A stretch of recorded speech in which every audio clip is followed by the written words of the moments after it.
Hayal edin. Koca bir ömür çalışmışsınız, emekli olmuşsunuz, 40 yıldır aynı evde yaşıyorsunuz. Kredinizi de çoktan kapatmışsınız. Sonra bir gün kapı çalıyor. Bir mektup. Evde kalmak istiyorsan 212 bin pound ödemelisin. Ödemezsen ev artık senin değil. 86 yaşındaki Aiselin Goddard tam da bunu yaşıyor. Uykusuz geceler, kaygılar ve açlık. Çünkü evi aslında onun değilmiş. Bu videoda leasehold ve freehold nedir? İngiltere'de neden böyle bir sistem var? Ev alırken böyle bir durumla karşılaşmamanız için nelere dikkat etmelisiniz? Hepsini anlatıyorum. İngiltere'de ev sahibi olmanın iki tane yöntemi var. Freehold ve leasehold. Mülk sahibi olurken sahip olacağınız hakları ve mülkünüzün niteliğini bu iki kavram belirliyor. Eğer İngiltere'de bir daire alıyorsanız dairenin %99 leasehold olacağını öngörmelisiniz. Eğer müstakil ev niteliğinde diyebileceğimiz house'lardan bir tanesini alıyorsanız çoğunlukla freehold olarak geliyorlar, bazen de leasehold olarak karşınıza çıkması mümkün. Freehold, bir araziye ve o arazi üzerine yapılmış bir mülk üzerinde sizin süresiz ve koşulsuz olarak sahip olma hakkınızı tanır. Yani eğer bir evi freehold statüsüyle alıyorsanız evin kendisini ve tapu üzerinde belirlenmiş sınırlardaki araziyi yani toprağı da beraberinde satın almış oluyorsunuz ve sahibi siz oluyorsunuz. Freehold'un sahibi tek bir kişi de olabilir, kişiler de olabilir, bir kurum da olabilir. İngiltere'de bir mülk satın alıyorsanız sahip olabileceğiniz en üst statü freehold'tur. Yani eğer bir freehold ev aldıysanız çok güzel, patron sizsiniz. Leasehold durumunda ise satın almış olduğunuz evin sahibi siz oluyorsunuz fakat evin üzerinde bulunduğu arazinin sahibi siz olmuyorsunuz. Diğer bir deyişle satın almış olduğunuz evin üzerinde bulunduğu arazinin kullanım hakkını siz kiralıyorsunuz. Yani leasehold konseptinde toprak sahibi sizden başkası. Bunu bir işgal kirası gibi düşünebilirsiniz. Arazinin kendisi freeholder ya da landlord adı verilen arazi sahibi yani toprak sahibi kişi veya kişilere ya da bir kuruma ait oluyor. Bununla ilgili olarak da arazi yani toprak sahiplerine karşı sizin iki tane ana sorumluluğunuz oluyor. Bunlardan birincisi freeholder'a ilgili yıllık ödemeleri düzenli olarak yapmak. İkincisi ise lease belgesi içerisinde evin kullanımıyla ilgili şartlara uymanız. Birçok kişi ev alırken leasehold konseptiyle karşı karşıya kaldığında hemen ilgili masrafları öğrenmeye öncelik veriyor. Fakat bence asıl kritik olan nokta uymanız gereken şartlar. İlk olarak yıllık düzenli olarak ödemeniz gereken masraflardan başlayalım. İki tane ödemeniz gereken kalem oluyor. Bunlardan ilki siz mülkünüz için üzerinde bulunduğunuz araziyi kiralar statüsünde olduğunuz için toprak sahibine bir kira ücreti veriyorsunuz yıllık olarak. Bunlar genelde çok düşük tutarlar oluyor. Yılda 10 ile 300 pound arasında değişen tutarlar gibi düşünebilirsiniz. Genelde ihmal edilebilir derecede düşük tutarlar. Ödemeniz gereken ikinci kalem ise yasa gereği freeholder'lar arazi ve arazinin üzerinde bulunan her şeyden sorumlu oldukları için ortak alanların bakımları, ortak aydınlatmalar, bina ile ilgili gerekebilecek bakımlar, binanın işletme masrafları yani asansör olabilir, yine aydınlatma olabilir gibi tüm masraflardan sorumlu oluyorlar. Dolayısıyla bina sahipleri de toprak sahiplerine yıllık bir aidat ödüyorlar. Bu aslında Türkiye'de bildiğimiz aidat gibi düşünebilirsiniz. Benzer şekilde de binadan binaya, apartmandan apartmana ödeyeceğiniz aidat tutarı ciddi şekilde değişebilir. Bunu kabaca yılda 300 pound ile 2000 pound arasında gibi düşünebiliriz. Tabii ki daha düşük ve daha yüksekleri de çıkabilir. Türkiye'deki bildiğimiz aidata kıyasla bence dikkat edilmesi gereken en önemli nokta burada sizin aidat artışları üzerinde çok fazla bir kontrolünüzün olmaması. Çünkü bu hizmeti veren firmalarla freeholder'lar yani arazi sahipleri kendisi çalışıyorlar, kendileri belirliyorlar. Dolayısıyla onların belirlemiş olduğu tutarlara ve zamlara siz tabi olmuş oluyorsunuz. İkinci olarak da leasing sizin evin kullanım hakları ile ilgili getirebileceği şartlar demiştik. Her ne kadar evin ya da dairenin sahibi siz oluyor olsanız dahi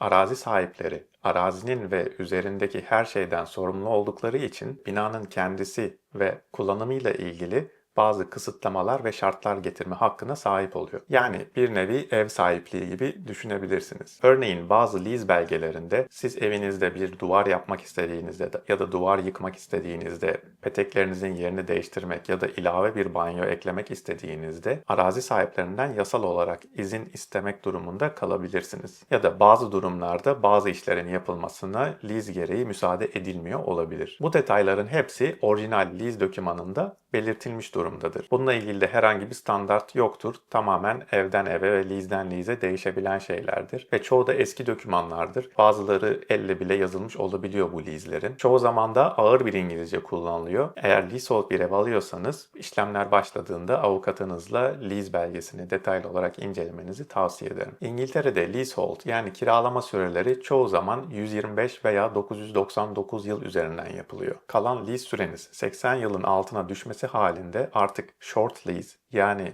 kısa süreli lease statüsüne düşeceği için eviniz değer kaybetmeye başlıyor. Dolayısıyla tipik olarak kalan lease süresi 80 yıla yaklaşan evlerde leaseholder'lar yani daire ya da ev sahipleri freeholder'lara yani arazi sahiplerine giderek bunu uzatma talebinde bulunurlar ve bir ücret ödeyerek bunu orijinal 125 ya da 150 yıla tekrardan tamamlarlar. Eğer evinizin kalan lease süresi 80 yılın altına düşmüşse siz bunu uzatmak istediğiniz zaman ödemeniz gereken tutar artacaktır. Burada işin içine marriage value yani evlilik payı giriyor. Burada da mantık şu, siz zaten değer kaybetmeye başlamış ve satışını zora sokmuş olduğunuz evin lease'ini tekrardan maksimum seviyeye çekerek ona bir değer artışı sağlayacağınız için ve bu değer artışını da arazi sahipleriyle anlaşarak elde edeceğiniz için bu değer artışının yarısını arazi sahiplerine vermeniz gerekiyor. Bu olaya da neden evlilik payı denilmiş? Yorumlarınızı aşağıya bekliyorum. Ev alırken eğer bir leasehold alıyorsanız kalan lease süresinin ne kadar olduğuna dikkat etmek bu yüzden çok önemlidir. Kalan lease sürenizde sıfıra doğru yaklaştıkça ödemeniz gereken rakamlar katlanarak artacak ve en nihayetinde de astronomik rakamlara ulaşabilir. Videonun başındaki hikayede Aisley'nin başına gelen tam olarak da budur. Bankalarda bunu bir risk olarak görürler ve haliyle 80 yıl altında lease süresi kalmış bir ev almak istediğinizde mortgage çekmenizin oldukça zor olduğunu söylemeliyim. Peki nereden geliyor bu leasehold konsepti? Leasehold İngiltere'de ta Orta Çağ'dan kalma bir konsept. 11. yüzyılda kullanılmaya başlanmış. Yani 1000 yıllık bir sistemden bahsediyoruz. O zamanlarda toprak sahibi olmak bir statü simgesi olduğu için İngiltere'nin zengin aileleri İngiltere'deki toprakların çoğuna sahipmiş. Statü sahibi bu zengin aileler, örneğin lordlar, arazilerini satmak veya küçültmek istemedikleri için o zamanlar üretim yapmak isteyen çiftçilere, hayvancılıkla uğraşanlara kendi arazilerini kiralama yöntemine gitmişler. Karşılığında da ürün ya da onlardan hizmet almışlar. Lease konsepti de bu şekilde doğmuş. Daha sonrasında topraklarda çiftçilik, hayvancılık yapan bu insanlar kendi evlerini de inşa etmeye başlamışlar. Fakat en nihayetinde bu evler kendilerine ait olmasına rağmen arazileri bu ailelerden kiraladıkları için hiçbir zaman arazinin sahibi olamamışlar.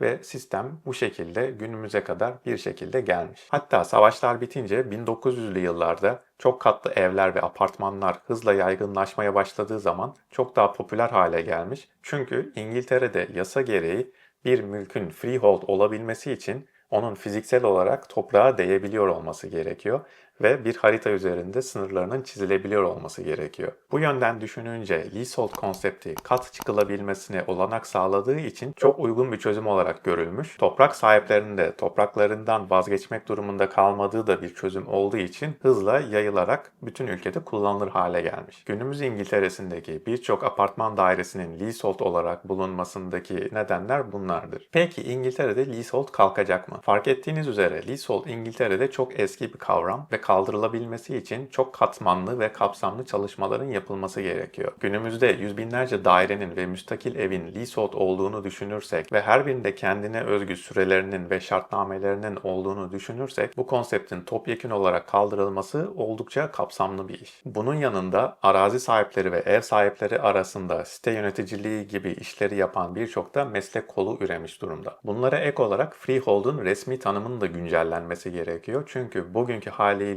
bir mülkün freehold olarak tanımlanabilmesi için fiziki olarak toprağa değmesi gerekiyor. Bu da apartmanlarda sadece zemin kattaki daireler freehold alabilir gibi bir durum ortaya çıkartıyor. Son yıllarda hükümetin leasehold sistemini kaldırma ve ortaya daha adil bir mülkiyet yapısı oluşturma şeklinde çalışmaları başlamış durumda. 2022'de kabul edilen leasehold reformu ile birlikte artık yıllık olarak verilen bu arazi kirasını kaldırıyorlar. Ayrıca leasehold sahiplerine lease sürelerini uzatma veya freeholdlarını satın almalarıyla ilgili kolaylıklar üzerine çalışıyorlar. Fakat bu değişikliklerin 2026'dan önce yürürlüğe girmesi oldukça zor görünüyor. Şimdi hemen kısaca sizden almış olduğum bazı sorular var. Hemen kısaca onlardan da bahsedeyim. Yeni apartmanlarda hala leasehold uygulaması var mı? Evet, yeni apartmanlarda hala leasehold uygulanabiliyor.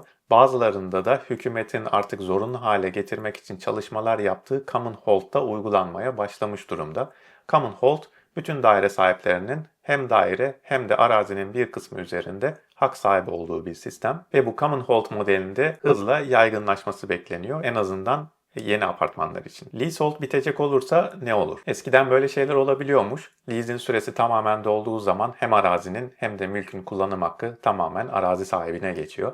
Fakat günümüzde böyle bir şey olmuyor. Lease'ler sürekli olarak uzatılıyor. Ama teorik olarak lease'inizin süresi dolarsa eviniz toprak sahibinin olur. Lease'i uzatmanın maliyeti ne? Bu tamamen sizin kalan sürenize, mülkünüzün bugünkü ederine ve lease uzatıldıktan sonra mülkünüzün ne kadar değer artışı göstereceği gibi birçok faktöre bağlı olarak değişebiliyor. Ama günümüzden pratik bir örnek verecek olursak birçok lease uzatma işleminin 10 ile 40 bin pound arasında bir rakam tuttuğunu söyleyebiliriz. Tabii ki lease'iniz artık bitmeye çok yaklaştıysa bu rakam astronomik rakamlara da çıkabilir. Evimin leasehold ya da freehold olması değerini etkiler mi? Evet, eder. Bununla ilgili birçok çalışma yapılmış durumda. Freehold evlerin muadil leaseholdlarına göre yaklaşık %5 daha değerli olduğu saptanmış. Leasehold bir daire satın aldıysam freehold'unu satın alabilir miyim? Evet, alabilirsiniz. Satın almış olduğunuz mülk eğer bir daire ise bunu yapmanız daha zor. Çünkü bütün dairelerle bir çoğunluk sağlamanız ve ortak bir şekilde gidip freehold'u satın almanız gerekiyor. Ve sonucunda da paylaşımlı bir freehold sahibi olmuş oluyorsunuz. Çok fazla uygulanan bir yöntem değil fakat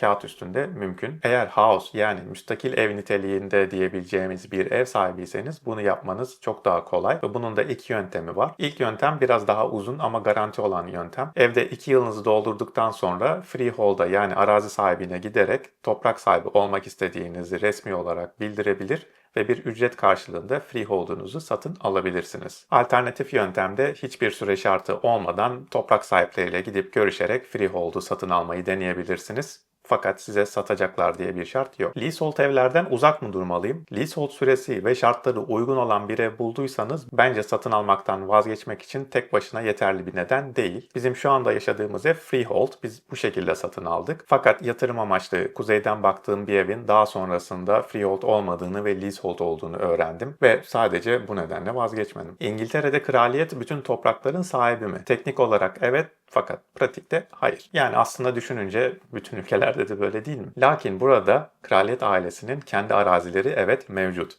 Eğer siz de bu arazilerin üzerinde yer alan evlerden bir daire alacak olursanız az önce bahsettiğim arazi kirasını kraliyet ailesinin banka hesabına direkt yatırabilirsiniz. İngiltere'de ev satın alırken freehold ve leasehold konseptlerini iyi anlamak uzun vadede doğru yatırımlar yapmanızı sağlar. Burada ev almanın yan masraflarının oldukça yüksek olabileceğini düşünürsek ev alırken uzun vadeli düşünmek yararınıza olacaktır. Yan masraflar demişken İngiltere'de ev alırken ödemeniz gereken vergiler 1 Nisan 2025 itibariyle değişti.